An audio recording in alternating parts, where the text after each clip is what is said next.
In this section, we're going to use Python to perform descriptive analytics based on the Google mobility data. The Google mobility data provides movement trends over time by geography across different categories or places such as retail and recreation, groceries and pharmacies, parks, transit stations, workplaces, and residential. Here, we are going to download the Google mobility trends of the world, and that is the global CSV. And Google updates the dataset every day, so the dataset that you download will be the most updated one. Here, let's click Global CSV to download the CSV file.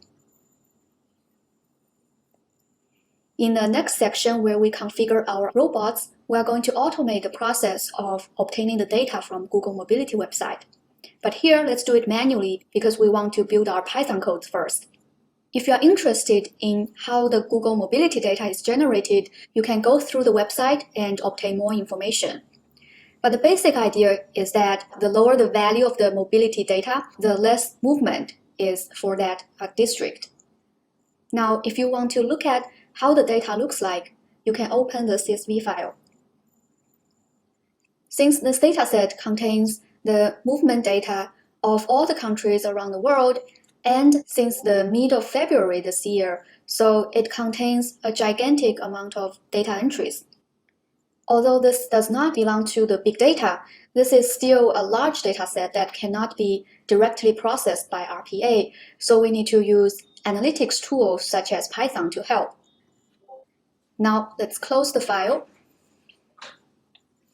And now we're going to launch our Jupyter notebook to do some descriptive analytics using Python. First, let's launch our Anaconda Navigator.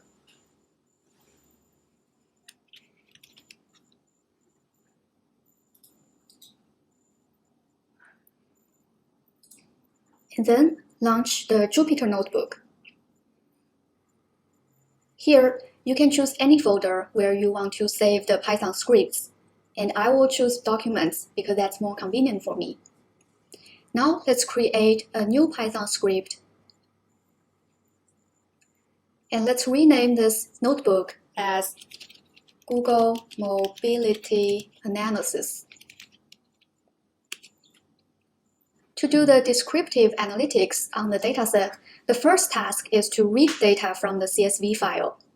And we are going to use a Python library called pandas to work with the data frames. And we need to install the pandas package for this purpose. And to do that, please type in the following codes.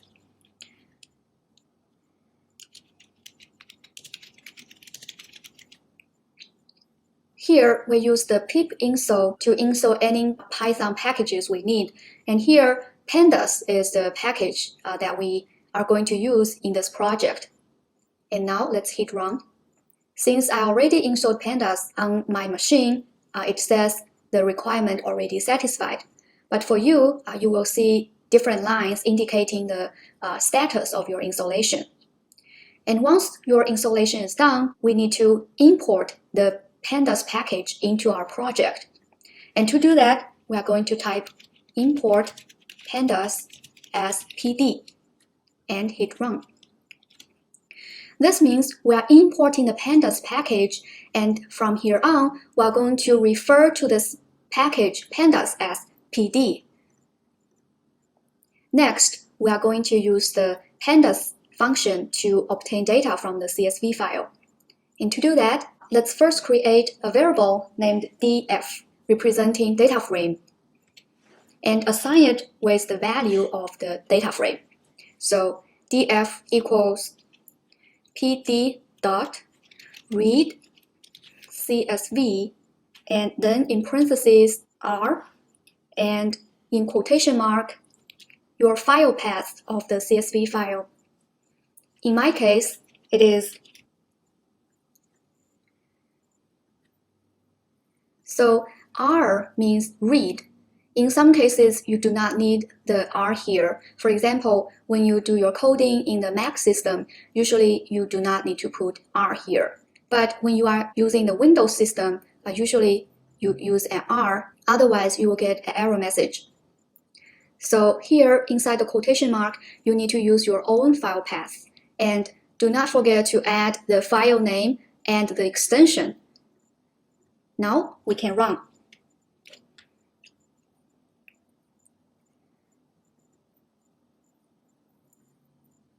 To view the dataset, we can use df.head in parentheses and hit run.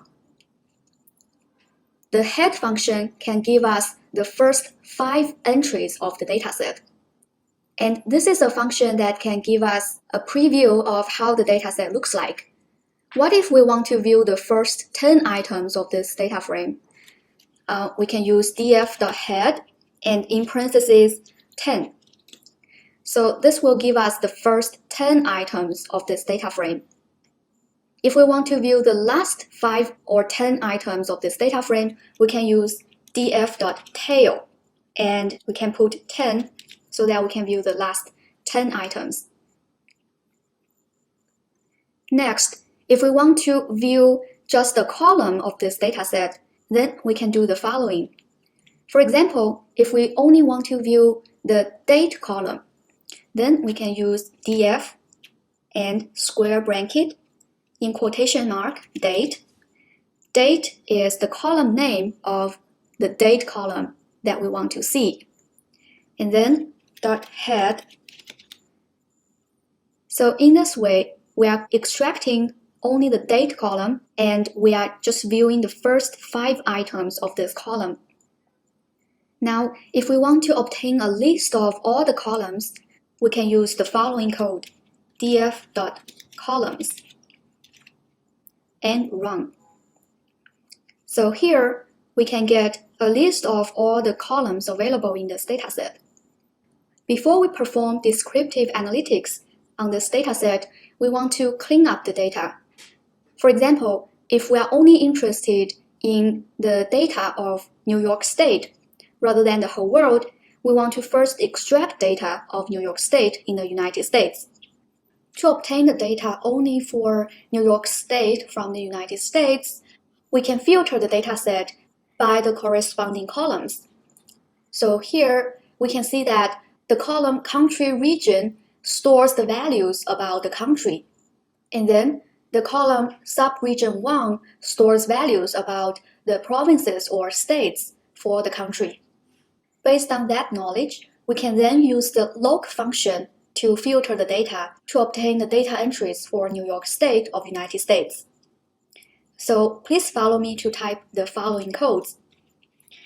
nydf equals df.log in square brackets, in parentheses, df and another square bracket, and in quotation mark, country, region, and outside the square bracket, 2 equal signs, and quotation mark, United States.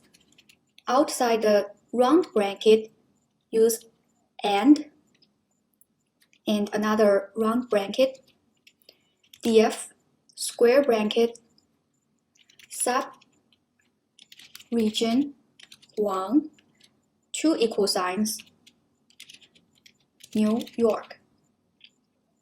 Now run. Let me explain what does the code mean. The log function can be used to filter data based on different conditions. And here we have 2 conditions. The first condition is the value of the column country region should equal to United States. And the second condition is that the value for the column subregion 1 should be New York. In this way, we can first obtain the data of United States, and then from there, we obtain data for New York State. And you can also separate the 2 conditions for better visualization, like this. Now, let's see if we correctly extract the data for New York in the United States. And to do that, we can also use a head function, nydf.head. And you can see that in the country region, we have United States, and the subregion contains New York. Now, you may ask, what if we just want to look at one county for New York State? And to do that, we can utilize the column of subregion 2. First, let's check what values does this column contain.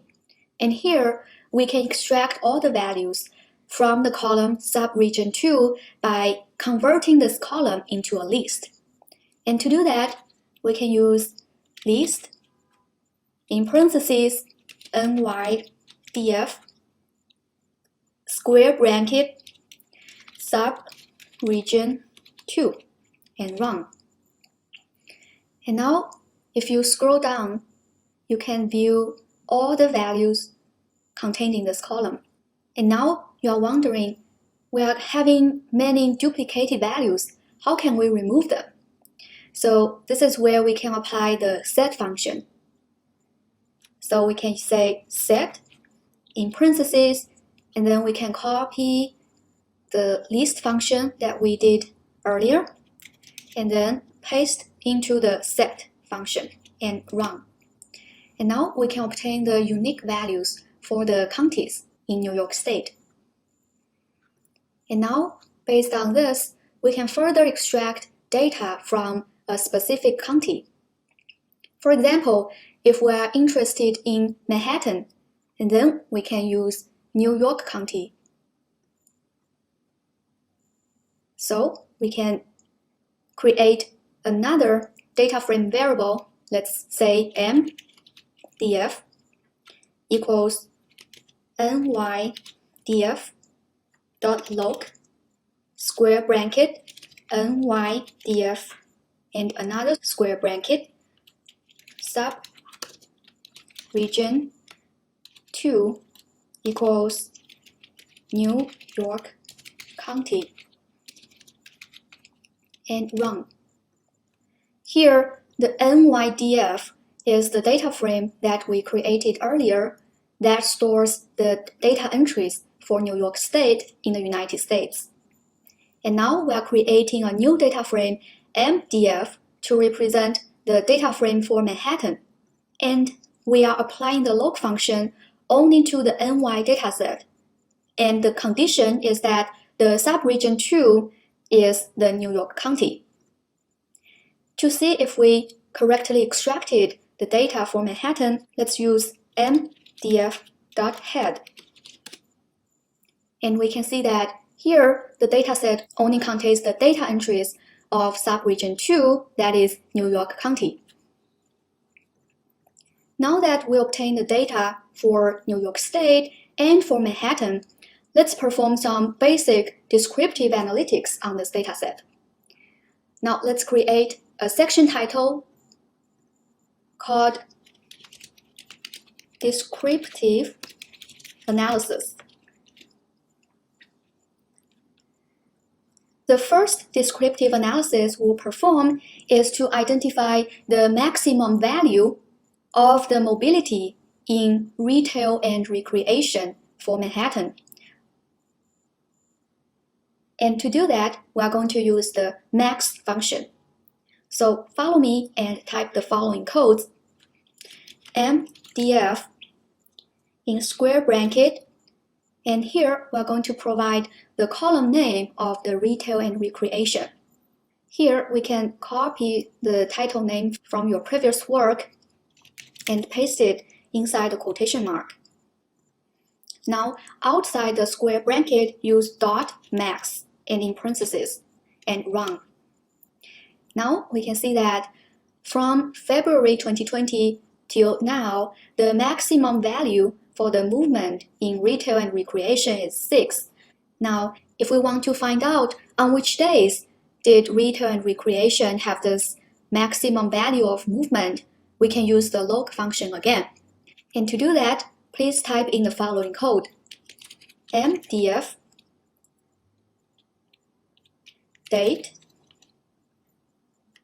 date.log mdf, and here let's provide the column name of this retail and recreation. and outside the square bracket, put 2 equal sign 6.0 and run. Let me interpret this code for you. First, we are only interested in the date column, right? Because we want to know on which days did the retail and recreation have the maximum value of movement. So we only put the date column here.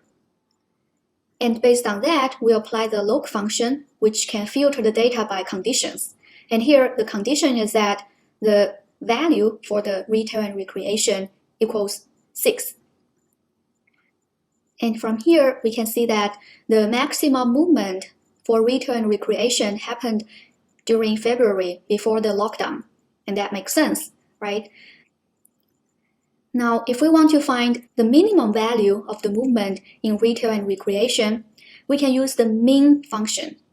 So we simply need to change max into min to obtain the minimum value. And let's copy this code and paste it into the new line and change max into min and run. And here we can see that the minus 89 is the minimum value. And we can also see on which days did this happen. So here, let's copy the log function that we used earlier and paste it here. And let's replace 6.0 into minus 89.0. And here we can see the least movement in retail and recreation happened in April when New York was heavily hit during that time. Now that we identify the maximum and minimal values of the movement, what if we want to obtain the mean value, the average value? So here we can also copy this code and paste it here and change min into mean, M-E-A-N, which means the average. And here we can see that the average movement is negative 61, which means compared to the normal trend of the past several years, the movement is dramatically down. One of the best ways to do descriptive analysis is to visualize the data. For example, we can plot the trend of the movement for different sections in one figure so that we can see the big picture of the movement. So let's create a new section named Plot the Mobility Trend. To do plotting in Python, we are going to use another package called matplotlib. So let's use the pip install command again to install this package. Exclamation mark pip install matplotlib.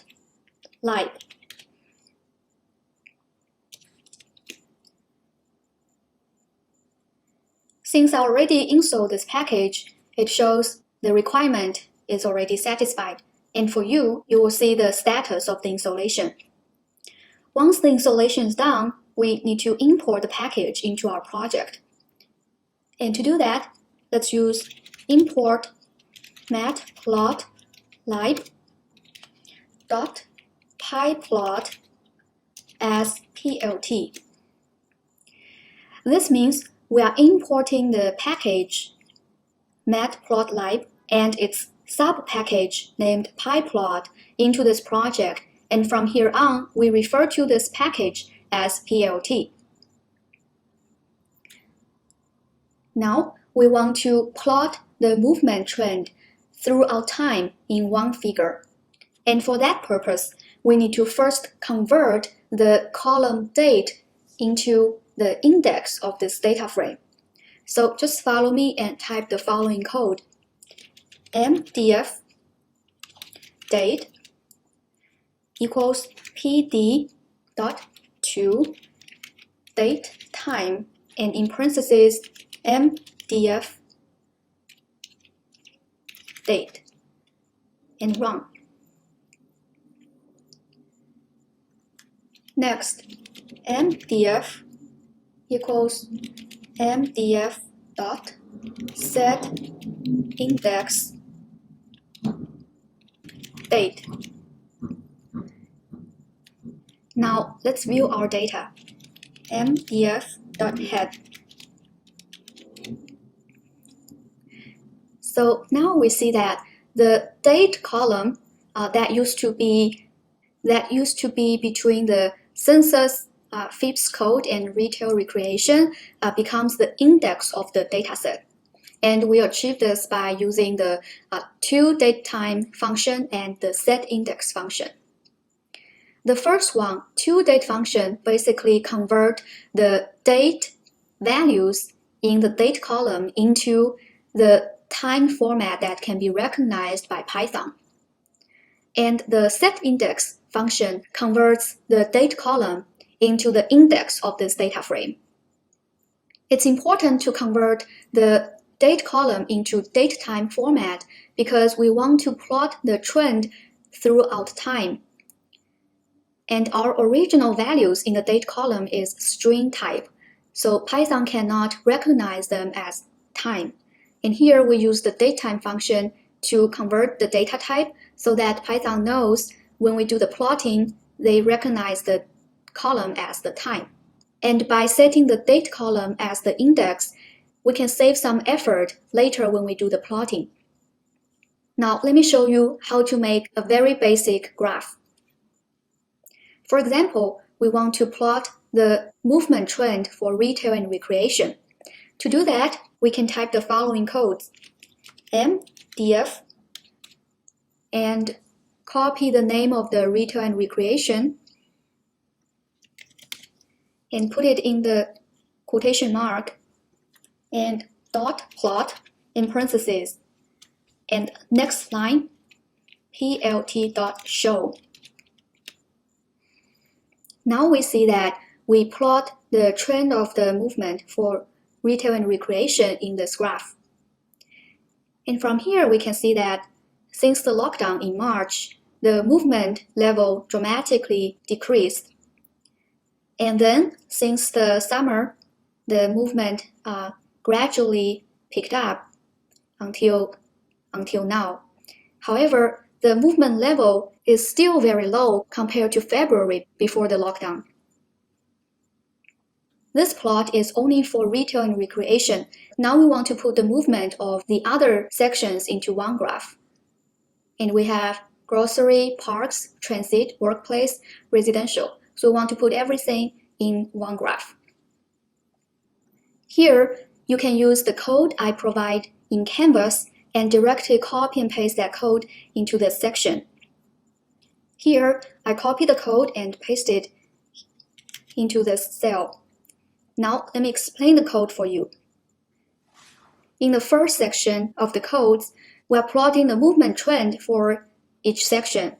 For example, the first line is for plotting the movement in retail and recreation.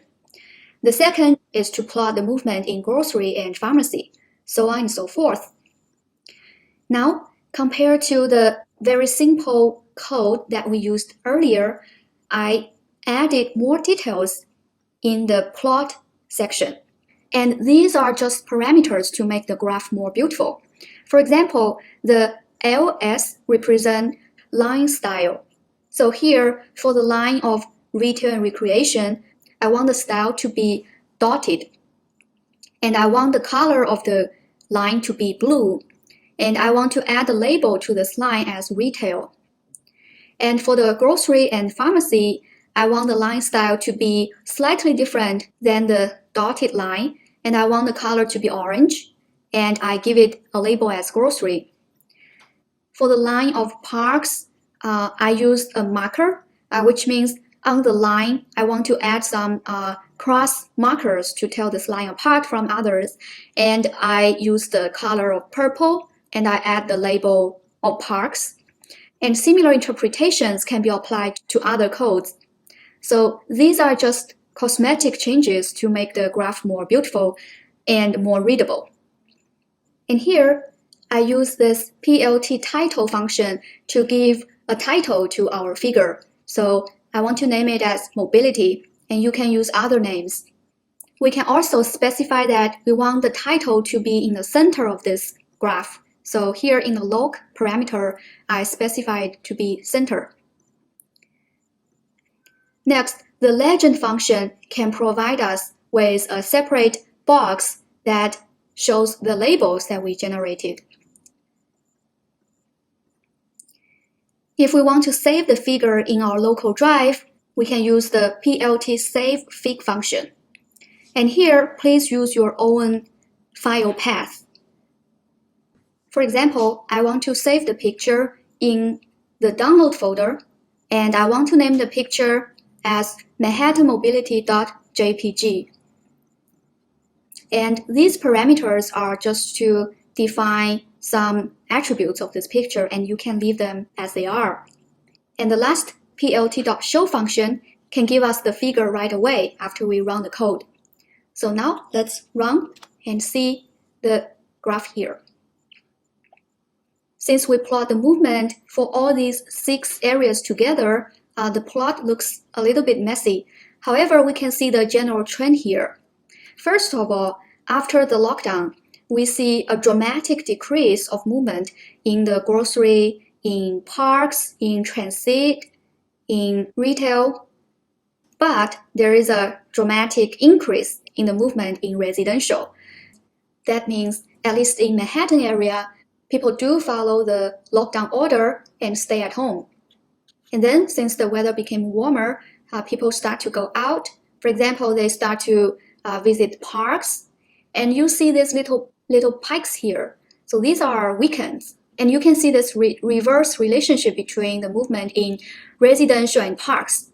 Because whenever the movement is the lowest for the residential area, it will be the highest movement for the parks. It means that people go out of their homes and go to the parks.